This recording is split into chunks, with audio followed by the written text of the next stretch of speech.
ಗಡಿ ತಾಲೂಕು ಪಾವಗಡ ಪಟ್ಟಣದಲ್ಲಿ ಇದೆಂಥ ಅವ್ಯವಸ್ಥೆ.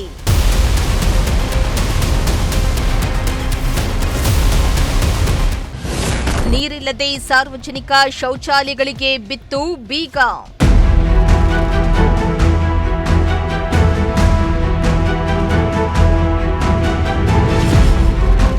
ತುಮಕೂರು ಜಿಲ್ಲೆಯ ಗಡಿ ತಾಲೂಕಾದ ಪಾವಗಡ ತಾಲೂಕು ಏಷ್ಯಾದಲ್ಲಿಯೇ ಸೋಲಾರ್ ಪಾರ್ಕ್ಗೆ ಹೆಸರುವಾಸಿಯಾಗಿದೆ.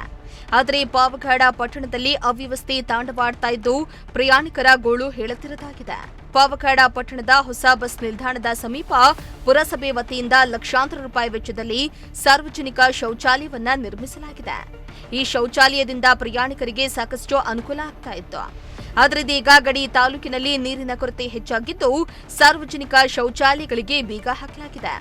ಇದರಿಂದ ಪ್ರಯಾಣಿಕರು ಹಾಗೂ ಸಾರ್ವಜನಿಕರು ಪರದಾಡುವಂತಾಗಿದೆ.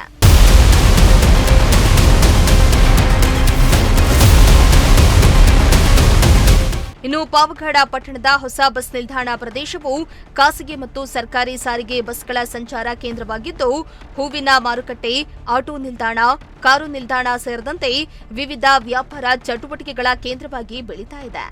ನಿತ್ಯ 10 ಹಳ್ಳಿಗಳಿಂದ ಹಾಗೂ ನಾನಾ ಭಾಗಗಳಿಂದ ಪಾವಗಡ ಪಟ್ಟಣಕ್ಕೆ ಜನರು ಬರ್ತಾರೆ. ಆದರೆ ಸಾರ್ವಜನಿಕ ಶೌಚಾಲಯಗಳಿದ್ದು ಇಲ್ಲದಂತಾಗಿದ್ದು ಪ್ರಯಾಣಿಕರು, ವ್ಯಾಪಾರಸ್ಥರು ಹಾಗೂ ಮಹಿಳೆಯರು ತೀವ್ರ ಸಂಕಷ್ಟವನ್ನ ಅನುಭವಿಸುತ್ತಿದ್ದಾರೆ. ನೀರಿನ ಕೊರತೆಯಿಂದ ಶೌಚಾಲಯಗಳನ್ನು ಕ್ಲೋಸ್ ಮಾಡಲಾಗಿದ್ದು ಇದು ಪುರಸಭೆಯ ದಿವ್ಯ ನಿರ್ಲಕ್ಷ್ಯ ಎಂದು ಸಾರ್ವಜನಿಕರು ಆಕ್ರೋಶವನ್ನ ಹೊರಹಾಕಿದ್ರು.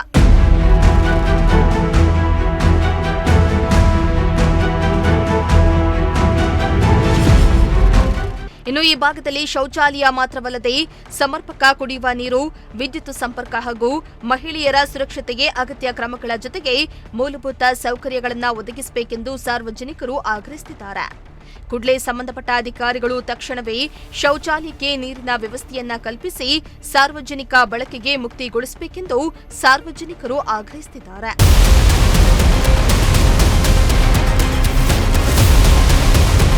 ಇಮ್ರಾನುಲ್ಲಾ, ಪ್ರಜಾಶಕ್ತಿ ಟಿವಿ, ಪಾವಗಡ.